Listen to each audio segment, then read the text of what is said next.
Hari ini, 25 Desember 2025, emas batangan Antam dijual 2,59 juta rupiah per gram. Setahun lalu, cuma 1,53 juta rupiah. Artinya, dalam 12 bulan terakhir, harga emas naik 69%. Kalau kamu punya simpanan 10 gram emas sejak Desember tahun lalu, hari ini nilainya sudah naik 10 juta lebih. Pertanyaannya sekarang, kamu jual sekarang dan ambil untung, atau tahan karena masih bisa naik lagi? Ini keputusan yang bikin ribuan investor di Indonesia bingung, termasuk mungkin kamu yang lagi nonton video ini. Di satu sisi, kamu sudah untung gede banget, tapi di sisi lain, ada prediksi harga emas bisa naik lebih tinggi lagi tahun depan. Jual sekarang takut rugi momentum, tahan takut harga tiba-tiba anjlok. Dilema yang bikin kamu bolak-balik buka aplikasi cek harga emas setiap hari. Di video hari ini, kita bakal bedah tuntas fenomena gila-gilaan harga emas tahun 2025 ini. Kita bakal ngobrol tentang kenapa harga emas bisa naik sampai rekor tertinggi sepanjang masa, apa yang sebenarnya terjadi di balik angka-angka itu, faktor-faktor apa saja yang menggerakkan pasar emas global dan lokal, proyeksi para ahli untuk tahun 2026, dan yang paling penting, strategi apa yang bisa kamu pakai untuk memutuskan apakah sekarang waktunya jual atau justru tahan dulu. Kita juga bakal bahas skenario terbaik dan terburuk, cara menghitung perbandingan resiko dan keuntungan yang tepat, kapan waktu yang ideal untuk keluar dari pasar, dan bagaimana psikologi investor sering bikin orang rugi meski pasarnya lagi bagus. Semua akan kita kupas dengan data real, analisis mendalam, tapi tetap dalam bahasa yang mudah dipahami. Dan sebelum kita lanjut, jangan lupa subscribe channel Asupan Otak, biar kamu nggak ketinggalan konten-konten finansial yang bisa bantu kamu lebih bijak dalam mengelola uang. Kita rutin upload analisis pasar, tips investasi, strategi keuangan, dan pembahasan ekonomi yang aplikatif untuk kehidupan sehari-hari. Hit subscribe sekarang dan aktifkan lonceng notifikasinya. Baik, kita mulai dari fakta yang harus kamu tahu dulu. Pagi ini, emas batangan Antam 1 gram dijual 2,59 juta rupiah. Ini setelah kemarin, 24 Desember, emas menyentuh rekor tertinggi sepanjang sejarah di Indonesia. Tapi yang menarik, hari ini harganya sedikit turun dari puncak kemarin. Kenapa? Karena di pasar global, harga emas sempat mencatat rekor baru dan langsung koreksi. Mari kita lihat lebih detail. Kemarin, harga emas global mencapai level tertinggi sepanjang masa, menembus angka yang belum pernah dicapai sebelumnya. Di pasar internasional, emas sempat menyentuh level yang membuat para analis terkejut. Tapi dalam hitungan jam, harga langsung turun. Pola seperti ini bukan hal baru di dunia emas. Namanya volatilitas jangka pendek. Yang penting buat kamu pahami adalah tren besarnya masih naik. Kalau kita lihat grafik harga emas sepanjang tahun 2025, kamu akan lihat garis yang konsisten mengarah ke atas. Memang ada naik dan turun, ada koreksi di sana-sini, tapi keseluruhan arahnya tetap meningkat. Ini yang disebut puncak yang makin tinggi dan lembah yang makin tinggi dalam analisis teknikal. Setiap kali turun, dia turun ke level yang lebih tinggi dari koreksi sebelumnya. Setiap kali naik, dia naik ke level yang lebih tinggi dari puncak sebelumnya. Sekarang, coba kita mundur sedikit dan lihat gambaran besarnya. Sepanjang 2025, emas mencatat kenaikan sekitar 70% dari awal tahun. Ini adalah kenaikan tahunan terkuat untuk emas sejak tahun 1979. Ya, kamu dengar dengan benar, sejak 46 tahun lalu.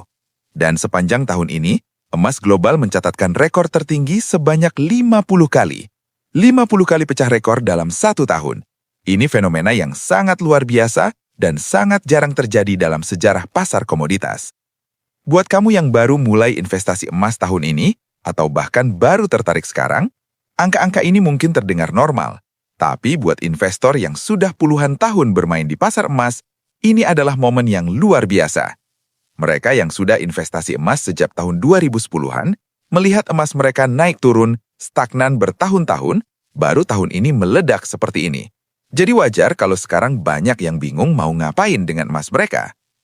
Yang lebih menarik lagi, kalau kita bandingkan dengan instrumen investasi lainnya di Indonesia, emas benar-benar menjadi juara tahun ini. Indeks saham gabungan naik sekitar 15%. properti rata-rata naik 5-8%. Deposito cuma kasih bunga 6-7%. Jadi emas tahun ini benar-benar mengalahkan hampir semua aset lain yang tersedia untuk investor Indonesia. Pertanyaannya sekarang, kenapa emas bisa naik segila ini? Ini pertanyaan yang ditanyakan semua orang, dari investor retail sampai manajer dana besar. Jawabannya bukan cuma satu faktor, tapi kombinasi dari beberapa hal yang terjadi secara bersamaan di level global. Mari kita kupas satu persatu, karena memahami ini penting untuk kamu bisa memprediksi kemana arah emas selanjutnya. Faktor pertama, kebijakan Bank Sentral Global. Pertama, kebijakan Bank Sentral Global, khususnya Bank Sentral Amerika atau The Fed. Kenapa The Fed sangat penting? Karena dolar Amerika adalah mata uang cadangan dunia, dan kebijakan The Fed mempengaruhi pasar keuangan global. Sepanjang 3 tahun terakhir, sejak 2022, The Fed dan bank sentral lainnya menjalankan kebijakan suku bunga tinggi untuk menekan inflasi yang melonjak pasca pandemi. Kamu mungkin masih ingat, inflasi Amerika sempat menyentuh 9% di pertengahan 2022, tertinggi dalam 40 tahun. The Fed panik dan mulai naikkan suku bunga secara agresif, dari nyaris 0% menjadi 5,5% dalam waktu singkat. Kenaikan suku bunga paling agresif dalam sejarah modern. Dan ini berhasil. Inflasi turun perlahan dari 9% menjadi sekitar 3-4% sekarang. Tapi sekarang kondisinya berubah. Inflasi di Amerika mulai melambat dan mendekati target 2% The Fed. Pasar tenaga kerja yang tadinya panas mulai mendingin. Tingkat pengangguran naik sedikit. Pertumbuhan ekonomi mulai melambat. Dan The Fed mulai memberikan sinyal akan menurunkan suku bunga pada tahun 2026. Bahkan ada kemungkinan mereka mulai turunkan suku bunga di kuartal pertama 2026. Kenapa ini sangat penting untuk emas? Karena ada hubungan terbalik antara suku bunga dan harga emas. Ketika suku bunga tinggi, emas jadi kurang menarik. Emas tidak memberikan bunga atau dividen seperti deposito atau saham. Jadi ketika kamu bisa dapat bunga 6-7% dari deposito dengan risiko minimal, kenapa harus simpan emas yang nggak kasih apa-apa? Orang lebih memilih simpan uang di bank atau beli obligasi, karena dapat imbal hasil pasti setiap bulan atau tahun. Tapi ketika suku bunga turun, ceritanya beda. Deposito cuma kasih 4-5%. Obligasi juga turun imbal hasilnya. Daya tarik instrumen-instrumen itu berkurang, dan orang mulai lilik emas lagi sebagai tempat parkir dana yang aman. Ditambah lagi, ketika suku bunga turun, biasanya dolar melemah. Dan ketika dolar melemah, harga emas naik dalam dolar. Ini dinamika klasik yang sudah terjadi berkali-kali dalam sejarah. Faktor kedua adalah ketidakpastian geopolitik. Tahun 2025 ini dipenuhi ketegangan politik dan konflik di berbagai belahan dunia. Dari konflik yang masih berlanjut di beberapa kawasan, hingga ketegangan perdagangan antara negara-negara besar. Ada perang dagang, ada perang teknologi, ada sanksi ekonomi, ada embargo. Dunia terasa tidak stabil. Ketika dunia tidak pasti, orang mencari tempat berlindung yang aman untuk aset mereka. Dan emas adalah tempat berlindung klasik yang sudah terbukti selama ribuan tahun. Dari zaman Romawi kuno sampai sekarang, emas selalu jadi tempat berlindung ketika situasi kacau. Kenapa? Karena emas punya nilai intrinsik. Emas adalah logam mulia yang langka, tidak bisa dicetak sembarangan seperti uang kertas, dan diakui nilainya di seluruh dunia. Ini bukan tentang spekulasi, ini tentang proteksi nilai aset. Ketika kamu khawatir mata uang negaramu bakal runtuh, ketika kamu khawatir bank bisa bangkrut, ketika kamu khawatir saham bisa jatuh karena perang atau krisis, emas adalah asuransi. Harga emas mungkin berfluktuasi, tapi emas tidak akan jadi nol. Sedangkan saham bisa jadi nol kalau perusahaannya bangkrut. Mata uang bisa jadi nol kalau negaranya runtuh. Sepanjang 2025, setiap kali ada berita buruk di level geopolitik, harga emas langsung melompat. Ini pola yang konsisten. Dan karena berita buruk terus berdatangan sepanjang tahun, harga emas terus didorong naik. Institusi-institusi besar dari dana lindung nilai sampai dana kekayaan negara berlomba-lomba beli emas sebagai lindung nilai terhadap risiko geopolitik. Faktor ketiga, yang sering dilupakan orang tapi sebenarnya sangat kuat, adalah pembelian masif oleh bank sentral di seluruh dunia. Ini adalah faktor struktural yang menciptakan permintaan dasar untuk emas. Data dari Dewan Emas Dunia menunjukkan bahwa bank sentral berbagai negara terus membeli emas dalam jumlah besar sepanjang 2025. Bahkan, tahun ini adalah tahun kedua berturut-turut di mana pembelian bank sentral mencetak rekor. Kenapa bank sentral beli emas? Ada beberapa alasan strategis. Pertama, mereka ingin diversifikasi cadangan devisa. Selama ini mayoritas cadangan devisa berbagai negara dalam bentuk dolar Amerika dan obligasi pemerintah Amerika.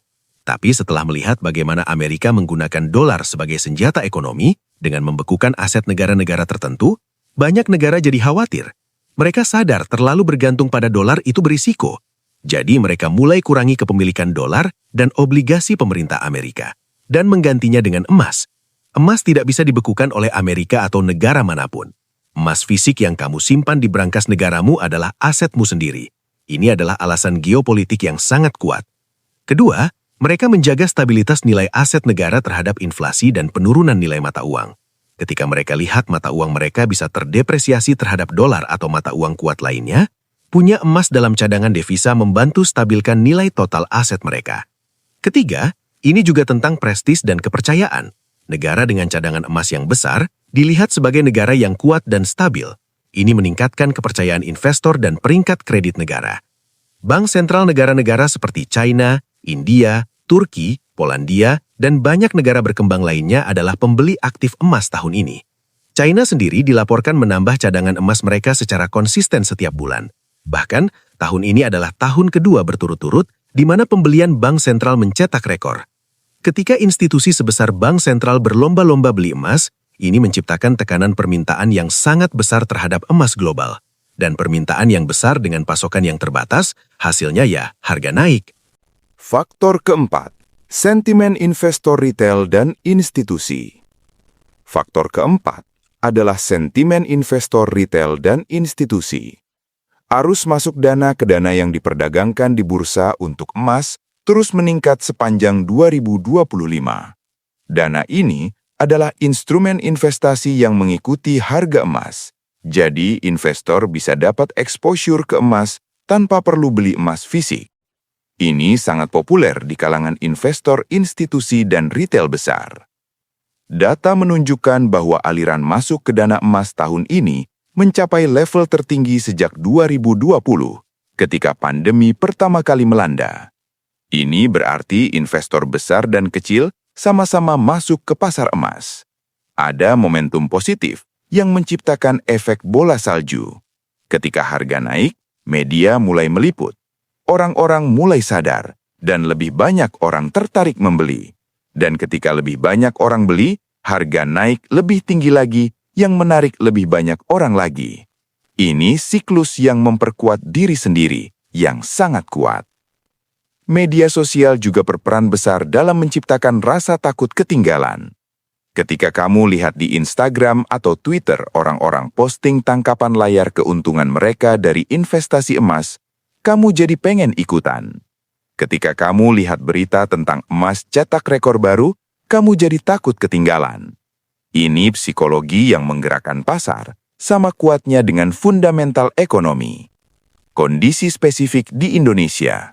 Sekarang kita masuk ke kondisi di Indonesia. Karena harga emas di Indonesia punya dinamika sendiri yang tidak selalu sama persis dengan harga emas global. Harga emas di Indonesia tidak hanya ikuti harga emas global, tapi juga sangat dipengaruhi oleh nilai tukar rupiah terhadap dolar. Ini matematika sederhana. Harga emas global dikutip dalam dolar per ons. Ketika kamu mau jual emas dalam rupiah, harga dolar per ons itu harus dikonversi ke rupiah per gram. Jadi, ada dua variabel yang mempengaruhi harga emas rupiah. Harga emas global dan nilai tukar rupiah terhadap dolar. Kalau emas global naik dan rupiah stabil, harga emas rupiah naik sesuai kenaikan emas global. Kalau emas global naik dan rupiah melemah, harga emas dalam rupiah bisa naik lebih tinggi lagi, pukulan ganda. Dan ini yang terjadi berkali-kali tahun ini. Rupiah sempat tertekan di beberapa periode, dan ini bikin harga emas Antam melesat lebih tinggi dibanding kenaikan emas global. Sebaliknya, kalau emas global naik tapi rupiah menguat kuat, kenaikan harga emas dalam rupiah bisa lebih kecil atau bahkan datar. Pernah terjadi juga, meski jarang. Jadi, buat investor Indonesia, kamu harus perhatikan dua hal, tren emas global dan tren nilai tukar rupiah.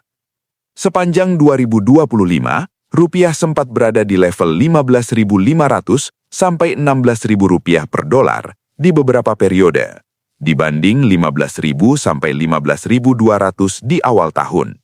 Pelemahan rupiah ini berkontribusi terhadap kenaikan harga emas Antam yang bahkan lebih tinggi dari kenaikan emas global dalam persentase. Spread, biaya tersembunyi dalam investasi emas. Dan ada satu hal lagi yang sangat penting kamu tahu, sesuatu yang sering diabaikan investor pemula, tapi sangat berdampak ke imbal hasil kamu. Spread adalah selisih antara harga beli dan harga buyback atau jual kembali. Ini adalah biaya tersembunyi dalam investasi emas yang harus kamu pahami betul.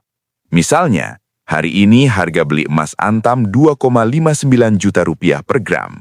Tapi kalau kamu jual balik ke toko emas atau butik emas Antam, harga buybacknya cuma sekitar 2,42 juta rupiah. Selisihnya bisa 170 ribu rupiah per gram. Itu sekitar 6-7% dari harga beli. Ini sangat signifikan. Artinya, dari detik pertama kamu beli emas, kamu sudah rugi 170 ribu rupiah per gram. Untuk balik modal, harga emas harus naik minimal 170 ribu rupiah dulu. Baru setelah itu kamu mulai untung. Ini penting banget untuk dipahami, karena akan menentukan kapan waktu yang tepat untuk jual emas. Spread ini ada karena beberapa alasan. Pertama, biaya operasional toko emas atau Antam.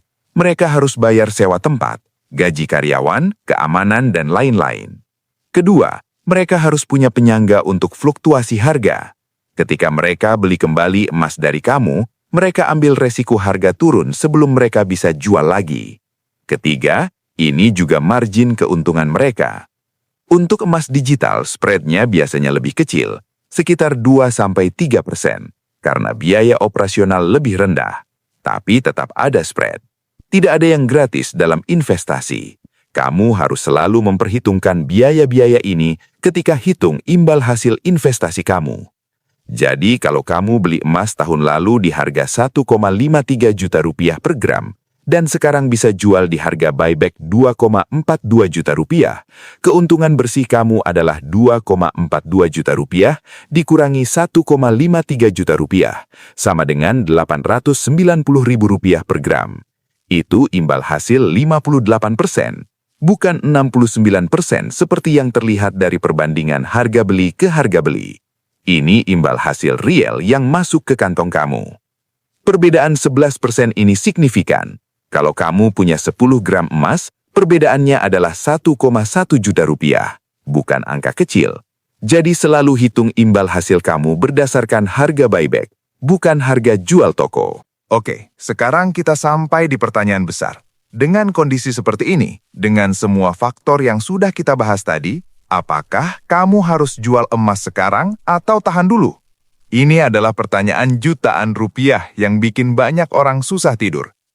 Untuk menjawab ini dengan lengkap, kita perlu lihat dari dua sudut pandang, prediksi jangka pendek dan proyeksi jangka panjang. Karena keputusan kamu tergantung pada horizon waktu investasi kamu. Kalau kamu investasi untuk jangka panjang, pendekatannya beda dengan kalau kamu trading untuk jangka pendek. Proyeksi jangka panjang. Mari kita mulai dari proyeksi jangka panjang dulu, karena ini yang lebih jelas dan ada lebih banyak kesepakatan di antara analis. Sebagian besar analis keuangan global dari bank investasi besar dan paling dihormati di dunia memproyeksikan harga emas bisa mencapai angka yang lebih tinggi pada pertengahan 2026 dan seterusnya. Goldman Sachs, salah satu bank investasi terbesar dan paling dihormati di dunia, memproyeksikan harga emas bisa mencapai angka yang lebih tinggi pada pertengahan 2026. Mereka melihat fundamental yang mendukung kenaikan emas masih utuh. Ekspektasi penurunan suku bunga The Fed, risiko geopolitik yang berkelanjutan, dan permintaan struktural dari bank sentral adalah tiga pilar yang menopang pandangan optimis mereka. Bank of America, bank investasi besar lainnya, juga memberikan target yang ambisius untuk emas. Mereka bahkan lebih optimis dari Goldman Sachs, dengan proyeksi yang menempatkan emas di level yang sangat tinggi di akhir 2026. Tim riset mereka melihat bahwa kombinasi dari kebijakan moneter yang longgar dan ketidakpastian ekonomi global akan terus mendorong permintaan untuk aset tempat berlimbung seperti emas. Deutsche Bank, salah satu bank terbesar di Eropa, bahkan merevisi proyeksi mereka ke atas beberapa kali tahun ini, menunjukkan optimisme yang meningkat. Setiap kali mereka rilis pembaharuan riset, target harga emas mereka naik. Ini menunjukkan bahwa bahkan analis profesional yang biasanya konservatif terus terkejut oleh kekuatan rally emas tahun ini dan mengharapkan momentum ini berlanjut.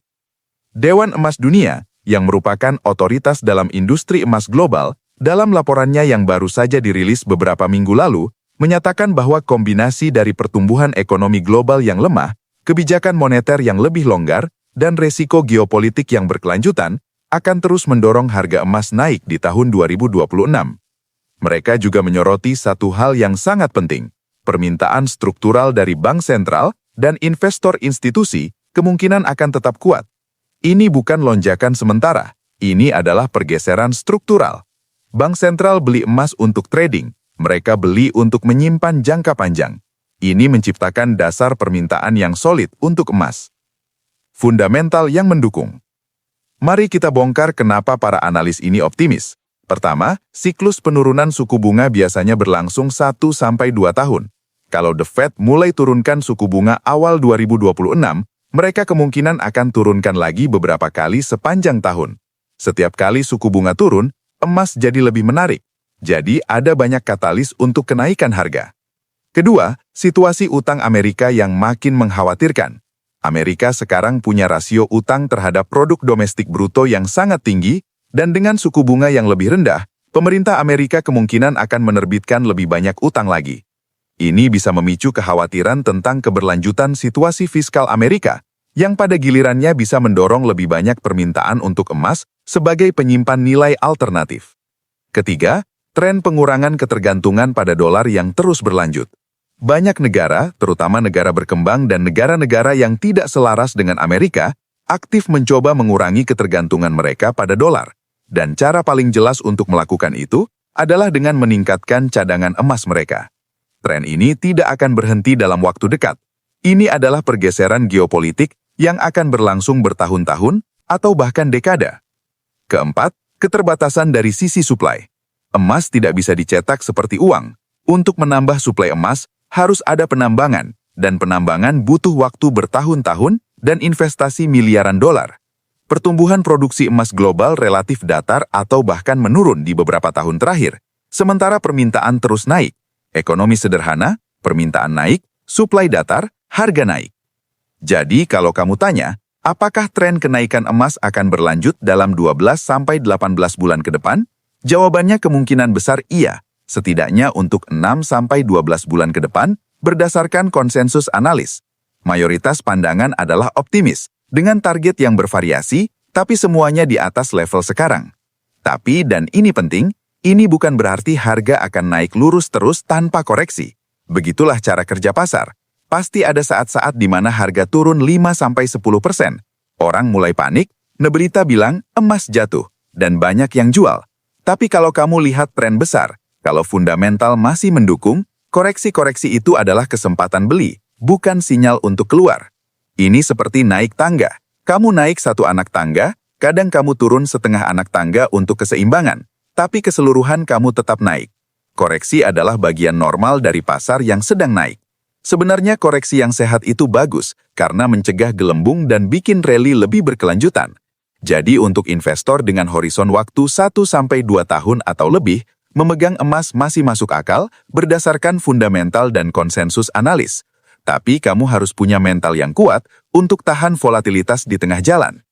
Sekarang kita lihat skenario jangka pendek. Dan ini yang lebih rumit, lebih tidak terprediksi, dan butuh perhatian yang lebih hati-hati. Pergerakan pasar jangka pendek itu dipengaruhi oleh banyak faktor yang sifatnya sementara dan sering tidak rasional. Beberapa hari terakhir, harga emas sempat koreksi setelah mencetak akor. Kenapa? Karena ada data ekonomi Amerika yang lebih kuat dari ekspektasi. Produk domestik bruto Amerika di kuartal ketiga tumbuh solid di angka yang lebih tinggi dari perkiraan. Penjualan retail juga kuat. Data ketenaga kerjaan masih tangguh. Ketika ekonomi Amerika kuat, ini punya beberapa implikasi. Pertama, dolar menguat karena kepercayaan investor terhadap ekonomi Amerika naik. Ketika dolar menguat, harga emas dalam dolar tertekan karena emas jadi lebih mahal untuk pembeli yang pakai mata uang lain. Kedua, ketika ekonomi kuat, ekspektasi untuk penurunan suku bunga jadi berkurang atau tertunda. Kalau The Fed merasa ekonomi masih terlalu kuat, mereka mungkin tahan suku bunga lebih lama atau turunkan lebih pelan. Ditambah lagi, menjelang akhir tahun biasanya ada pengambilan keuntungan. Ini adalah fenomena yang terjadi setiap tahun di semua kelas aset. Investor yang sudah untung besar sepanjang tahun memilih ambil keuntungan dulu sebelum akhir tahun untuk berbagai alasan.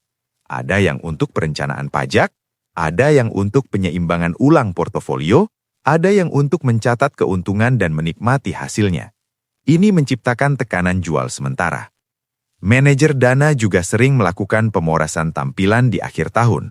Mereka jual aset yang kinerjanya buruk dan beli aset yang kinerjanya bagus, supaya portofolio mereka terlihat bagus di laporan akhir tahun untuk klien. Emas yang sudah naik 70% adalah kandidat utama untuk pengambilan keuntungan. Risiko jangka pendek.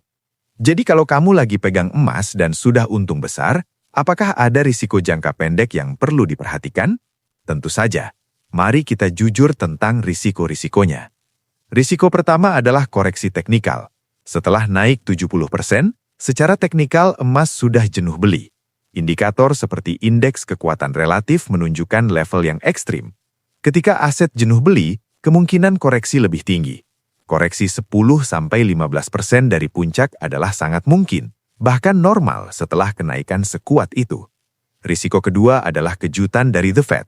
Kalau data ekonomi Amerika terus kuat dan inflasi tidak turun sesuai harapan, The Fed bisa tunda pemotongan suku bunga atau bahkan tahan suku bunga lebih lama dari yang diantisipasi. Pasar sekarang memperkirakan pemotongan suku bunga di kuartal pertama atau kedua 2026. Kalau harapan ini tidak terwujud, bisa ada kekecewaan besar dan tekanan jual di emas. Risiko ketiga adalah penurunan ketegangan geopolitik. Kalau tiba-tiba ada kesepakatan perdamaian atau ketegangan internasional mereda secara signifikan, permintaan tempat berlindung untuk emas bisa turun tajam. Perdamaian itu bagus untuk dunia, tapi tidak selalu bagus untuk harga emas dalam jangka pendek. Risiko keempat adalah penembusan teknikal ke bawah.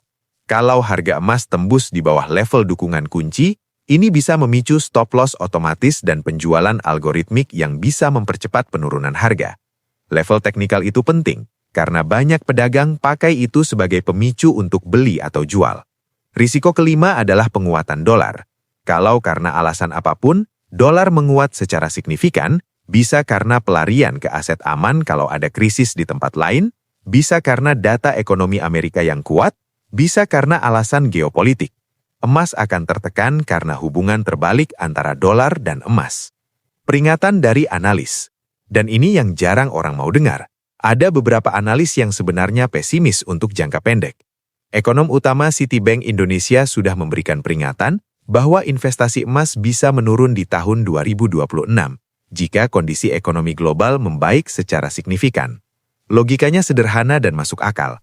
Emas hanya laku keras saat dunia sedang kacau. Perang, krisis ekonomi, inflasi tinggi, ketidakpastian politik, semua ini bikin orang lari ke emas. Tapi kalau dunia kembali aman, ekonomi pulih dengan baik, dan pasar saham meroket, emas kehilangan daya tariknya. Pikirkan begini, kalau kamu investor institusi, dan kamu lihat saham teknologi naik 30-40%, properti naik 20%, semua aset produktif berkinerja baik, kenapa kamu mau pegang emas yang cuma kasih apresiasi modal tanpa dividen atau arus kas? Investor institusi akan memindahkan dana mereka dari emas ke aset produktif yang bisa memberikan dividen dan arus kas. Kathy Lien, Direktur Prop Trader Edge, yang merupakan suara yang dihormati di pasar valuta asing dan komoditas, memproyeksikan potensi koreksi cukup dalam jika The Fed menahan pemangkasan suku bunga dan dolar Amerika kuat. Dia menyebut level dukungan yang jauh lebih rendah dari harga saat ini. Kalau proyeksi ini benar, bisa ada penurunan sekitar 15% atau lebih dari puncak tertinggi. 15% itu bukan angka kecil.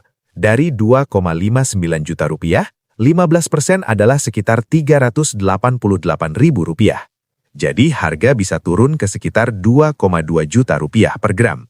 Kalau kamu beli emas di harga sekarang dan harga turun 15%, kamu akan rugi cukup signifikan. Belum lagi harus menunggu berbulan-bulan atau bahkan bertahun-tahun sampai harga kembali ke level saat ini. Ini risiko yang perlu diperhitungkan serius. Perspektif seimbang. Tapi perlu diingat juga, dan ini penting, koreksi bukan berarti tren turun jangka panjang. Koreksi adalah hal normal di semua pasar, termasuk emas. Setiap pasar yang sedang naik, pasti punya koreksi di sepanjang jalan. Justru koreksi yang sehat itu bagus, karena menggoyahkan pemegang lemah, mengatur ulang valuasi, dan bikin kenaikan berikutnya lebih berkelanjutan. Koreksi juga bisa jadi kesempatan beli untuk investor yang punya dana segar. Kalau kamu punya uang dan tidak punya emas, koreksi adalah waktu yang bagus untuk masuk. Kamu bisa beli di harga yang lebih wajar setelah kenaikan ekstrim. Tapi kalau kamu sudah pegang emas dan sudah untung besar, koreksi bisa bikin nilai aset kamu turun sementara. Dan ini yang tidak nyaman. Kamu lihat keuntungan kamu turun dari 10 juta menjadi 7 juta misalnya. Secara psikologis itu menyakitkan, meskipun secara teknis kamu masih untung. Jadi kesimpulan untuk jangka pendek, ada risiko yang meningkat. Pasar ada di level yang tinggi setelah kenaikan ekstrim. Kemungkinan koreksi lebih tinggi dari kemungkinan lanjutan kenaikan dengan kecepatan yang sama. Bukan berarti kamu harus panik jual, tapi artinya kamu harus hati-hati dan punya rencana. 3 strategi utama. Oke, sekarang kita masuk ke bagian yang paling praktis dan bisa diterapkan. Strategi. Setelah kamu paham semua faktor, semua resiko, semua proyeksi, sekarang pertanyaannya adalah, apa yang sebenarnya harus kamu lakukan? Mari kita bongkar 3 strategi utama yang bisa kamu pertimbangkan. Dan kamu pilih mana yang paling sesuai dengan situasi dan tujuan kamu. Strategi pertama, jual sekarang, kunci keuntungan. Strategi pertama, kalau kamu butuh dana mendesak atau sudah mencapai target keuntungan yang kamu tetapkan di awal, tidak ada salahnya ambil untung sekarang. Biar saya sampaikan dengan sangat jelas, keuntungan 60-70% dalam setahun itu sudah luar biasa. Luar biasa sekali. Fenomenal. Untuk konteks, indeks harga saham gabungan imbal hasil rata-rata per tahun itu sekitar 10-15%. Warren Buffett, investor terhebat di dunia, imbal hasil rata-ratanya sekitar 20% per tahun sepanjang karirnya. Dan kamu dapat 70% dalam 1 tahun dari emas. Itu sudah sangat luar biasa. Tidak ada investasi yang bisa jamin imbal hasil segitu secara konsisten. Bahkan investor profesional di Wall Street akan senang banget kalau bisa konsisten dapat 30-40% per tahun. Jadi kalau kamu merasa cukup, kalau kamu sudah senang dengan keuntungan yang ada, jual sebagian atau seluruhnya untuk mengunci keuntungan. Kenapa ini penting? Karena keuntungan di kertas beda dengan keuntungan yang sudah masuk rekening. Selama kamu belum jual, keuntungan kamu masih keuntungan kertas. Tinggal angka di valuasi, belum jadi uang real. Dan keuntungan kertas itu bisa hilang kalau harga turun.